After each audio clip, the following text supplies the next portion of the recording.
Corona virus की सबसे बड़ी मार मजदूरों और गरीबों पर पड़ी है। प्रवासी मजदूरों की त्रासदी की गवाही देश की ये सड़कें बनी हैं।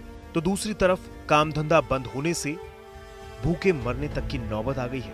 ऐसे वक्त में मजदूरों को काम धंधा दिलाने के लिए केंद्र सरकार को सबसे बड़ी संजीवनी के रूप में मनरेगा नजर आई।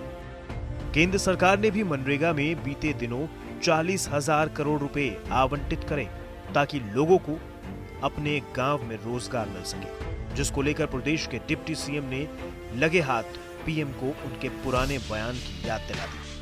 आज इस भयानक स्थिति से उभरने के लिए ग्रामीण क्षेत्रों में लोगों को रोजगार कहीं से मिल रहा है तो सिर्फ नरेगा से मिल रहा है, और नरेगा भी यूपीए सरकार की एक देन थी।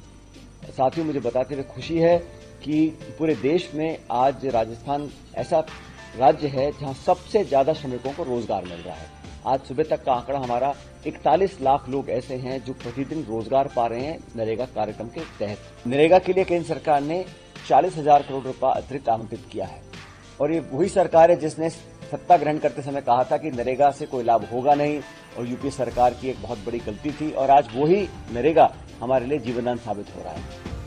दरअसल 2014 में सत्ता में आने के बाद प्रधानमंत्री नरेंद्र मोदी ने लोकसभा में विपक्ष के मनरेगा को बंद करने के सवाल को लेकर जवाब देते हुए मनरेगा को यूपीए सरकार की विफलताओं का स्मारक बताया था।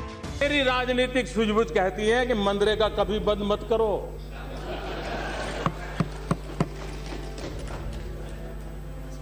मैं ऐसी गलती नहीं कर सकता हूं, क्योंकि मनरेगा आपकी विफलताओं का जीता जागता स्मारक है। आजादी के 60 साल के बाद आपको लोगों को गड्ढे खोदने के लिए भेजना पड़ा। ये आपकी विफलताओं का स्मारक है, और मैं गाजे बाजे के साथ इस स्मारक का ढोल पीटता रहूंगा। दुनिया को बताऊंगा कि ये गड्ढे तुम खोद रहे हो उन 60 साल के पापों का परिणाम है। किसने सोचा था कि मनरेगा को पीएम मोदी ने लोकसभा में विफलताओं का स्मारक बताया था। आज उसी मनरेगा से लॉकडाउन में रिकॉर्ड स्तर पर लोग जुड़ेंगे। मनरेगा में सिर्फ फैक्ट्रियों से बेरोजगार हुए लोग ही काम नहीं कर रहे हैं। जयपुर मनरेगा में काम कर रहे इन लोगों में कोई बीए है, कोई एमए है, तो कोई बीएड है। यहाँ तक कि लॉकडाउन में स्कूल बंद हुए तो पापी पेट के लिए स्कूल के शिक्षक तक फावड़ा थामकर मजदूरी करने को मजबूर है। मैंने सर एमए बीएड कर रखी है, और परिस्थिति यही है कि कोरोना का ये संकट चला है। ये क्या है कि थोड़ा सा जिंदगी के संकट के साथ हमारे लिए आर्थिक संकट भी लेके है। इस संकट से उभरने के लिए सरकार के द्वारा जो योजना चालू की गई है, माननीय यशस्वी मुख्यमंत्री श्रीमान अशोक जी गहलोत द्वारा नरेगा की योजना चालू की गई है। सही समय पे चालू की गई है।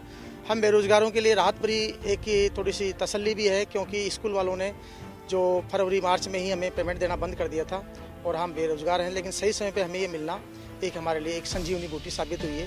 मनरेगा में काम करने और लोगों को जोड़ने की मॉनिटरिंग प्रदेश के डिप्टी सीएम सचिन पायलट खुद ही जोर शोर से करते दिख जाते हैं। फिलहाल मनरेगा में काम करने की अवधि 100 दिन है, लेकिन लॉकडाउन और रोजगार की कमी को देखते हुए सचिन पायलट ने ट्वीट कर केंद्र सरकार से काम करने की इस अवधि को बढ़ाने की मांग की है, ताकि ज्यादा से ज्यादा लोगों को ज्यादा दिनों तक के लिए रोजगार मिल सके। सोशल मीडिया के माध्यम से कांग्रेस पार्टी के सभी कार्यकर्ताओं नेताओं ने मिलकर एक मुहिम छेड़ी है स्पीकअप इंडिया के माध्यम से, और आप सब इसमें पार्टिसिपेट करें ताकि लोग जागरूक हों, दबाव केंद्र सरकार पर बने, और जो हमने मांगे रखी हैं कि प्रत्येक खाते में 10,000 रुपये ट्रांसफर करें, और नरेगा का जो योजना है वो 100 दिन से बढ़ा के 200 दिन की जाए।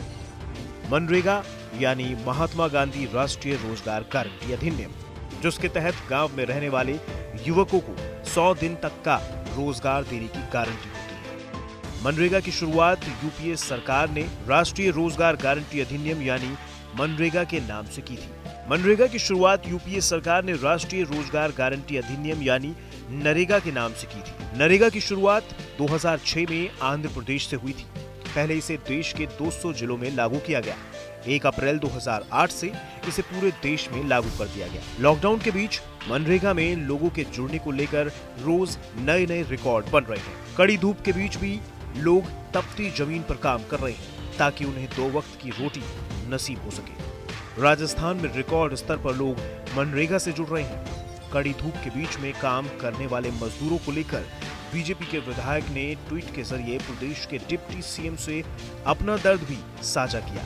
विधायक रूपा राम के इस ट्वीट को प्रदेश सरकार के कैबिनेट मंत्री विश्वेंद्र सिंह का समर्थन कुछ यूं मिला कि कैबिनेट मंत्री ने विधायक के ट्वीट को रीट्वीट किया। जवाब में डिप्टी सीएम ने भी फोन कर विधायक जी को भरोसा दिलाया कि जल्द ही सरकार इस और भी बेहतर करने की कोशिश करेगी।